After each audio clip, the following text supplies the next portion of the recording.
Why was I never your priority?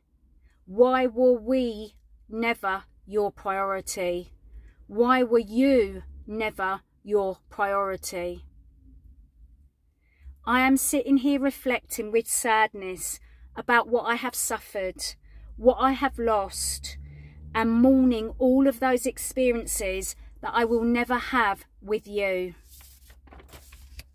I miss you so much, and I wish you could be part of my life, but that was never possible and never will now be possible. I know I'm not the only person in this world thinking and feeling like this.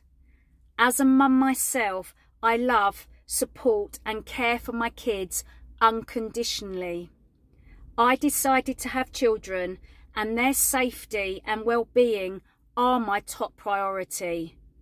Why was I not your priority? Why were we not your priority? Why was you never your own priority?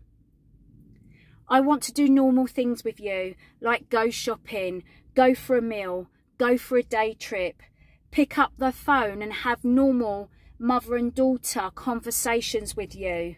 Sometimes just have a hug and know that you love me. Sadly, this will never happen and never has happened. And not because you are no longer with us. Do you know how it feels to be ignored? Do you know how it feels like to be unloved? Do you know how it feels like to be beaten, shouted at relentlessly, and to live in fear? Do you know how it feels like to be so hungry, to be so cold? Do you know what it's like to be sexually assaulted? Do you know what it feels like to fear everyone and everything? Do you know how it feels like to be made so unworthy of living that you want to end it all? Sadly, you do know how some of this feels, because you suffered massively too at the hands of two monsters who treated you so badly that you couldn't stand up for yourself, let alone your children. You were never your own priority. Alcohol, domestic violence, mental abuse, physical abuse, sexual abuse, all tainted our everyday life. Behind closed doors, our secret was kept. We, your children, we tried to speak up many times, but we were not believed. We spoke to social services, to the police, to our teachers. We were on the at-risk register. We went through the court system.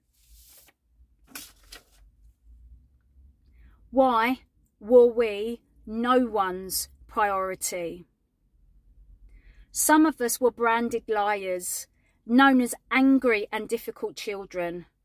Some of us were so terrified that we withdrew into our own shells.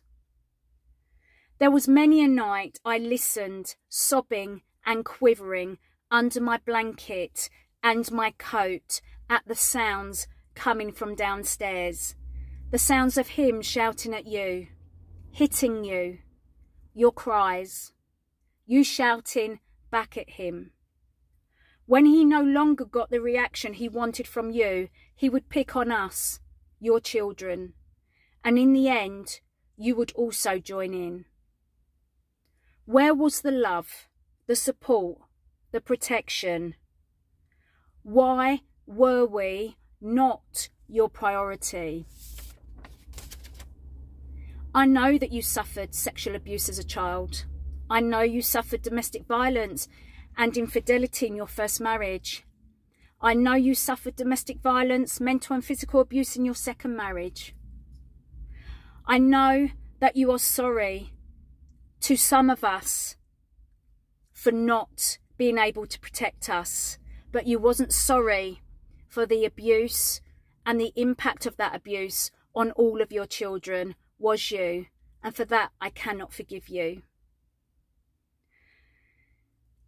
All of this understanding that I might have doesn't take away the pain from what we suffered all of our lives and the impact that still blights our lives to this day. People who care for me and my siblings say, forget your past, forget what you don't have, concentrate on what you do have. I wish it was that easy. I am lucky because I do have a family. I do have siblings, my husband, my kids.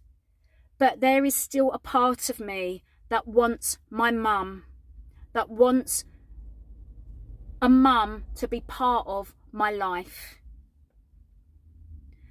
You don't have a relationship with any of your children or your grandchildren. This did make me sad. But whilst you chose him over us, it could never be. We as the responsible adults have to break the cycle and protect the next generation, our children. We have to stop the rot and the impact of the abuse we suffered as children affecting our children. We have had to work so hard and continue to sort out our mental and our physical health so that we can be good role models for the next generation, our children. We have had to learn to love, nurture, care and protect our children so that they can be happy and healthy. And this is a struggle at times. But this is what we strive to do on a daily basis so that our children can be normal going forwards. This is why I am still in therapy, because I want to get my life sorted out once and for all, to put all of this emotional baggage, all of my thoughts and my feelings that are holding me back, I want to deal with it, put it away and get on with my life. If any of what I've said resonates with you, please put your comments below and I will get back to you. But right now, guys, I'm out of here. Have a good day. Bye for now.